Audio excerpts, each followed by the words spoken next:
लेकिन मैं पूछना चाहता हूं, आखिर ये कावड़ लेने लोग जाते क्यों हैं?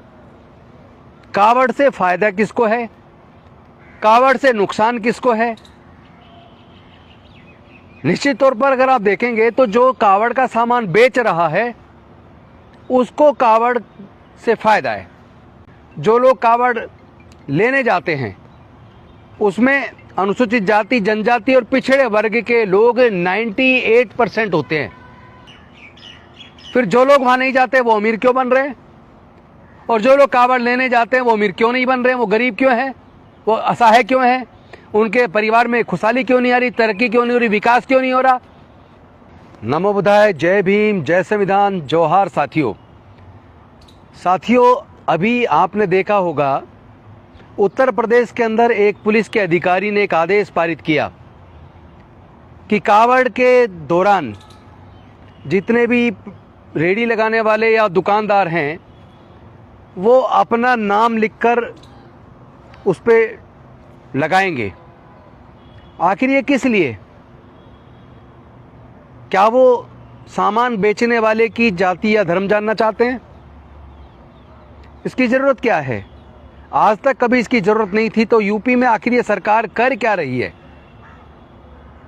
कहीं लोगों के घर गिराए जा रहे हैं बुलडोजर चलाकर, तो कहीं दूसरी तरफ दलितों के ऊपर पेशाब करने की घटना हो रही है। जहां कार्रवाई करनी चाहिए वहां सरकार निष्क्रिय नजर आती है। ना दलितों को सुरक्षा दे पा रही है, गरीबों के घर तोड़ रही है, और ऊपर से अधिकारी ऊल जरूल आदेश पारित करके कहीं ना कहीं धर्म के नाम पे नफरत फैला रहे हैं। और दूसरी तरफ बंगाल के अंदर विपक्ष के नेता शुभेंदु अधिकारी वो कह रहे हैं कि अब सबका साथ सबका विकास नहीं चलेगा, जो हमारे साथ हम उसके साथ। और साथ में ये भी कह रहे हैं कि अब अल्पसंख्यक मोर्चे की जरूरत नहीं है भारतीय जनता पार्टी में। तो क्या वास्तव में भारतीय जनता पार्टी की सोच है ये, या शुभेंद्र अधिकारी की सोच है? इसका जवाब तो देश के लोगों को सोचना है। लेकिन मैं पूछना चाहता हूं, आखिर ये कावड़ लेने लोग जाते क्यों हैं? कावड़ से फायदा किसको है? कावड़ से नुकसान किसको है?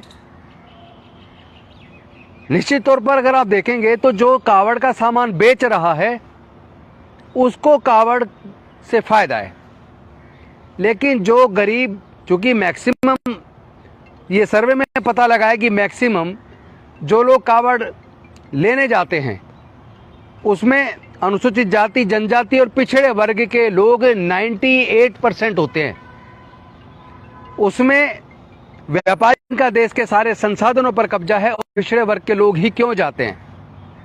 और कावड़ 20 दिन की उसकी तनख्वाह मारी जाती है। यहाँ तक कि कई बार वापसी आने के बाद फैक्ट्री मालिक उसको कहता है तुम्हें दोबारा आने की ज़रूरत नहीं है, उसकी नौकरी भी चली जाती है। फिर जो लोग वहाँ नहीं जाते वो अमीर क्यों बन रहे हैं? और जो लोग कावड़ लेने जाते हैं वो अमीर क्यों नहीं बन रहे हैं? वो गरीब क्यों हैं? वो असहाय क्यों हैं? उनके परिवार में खुशहाली क्यों नहीं आ रही? तरक्की क्यों नहीं हो रही? विकास क्यों नहीं हो रहा?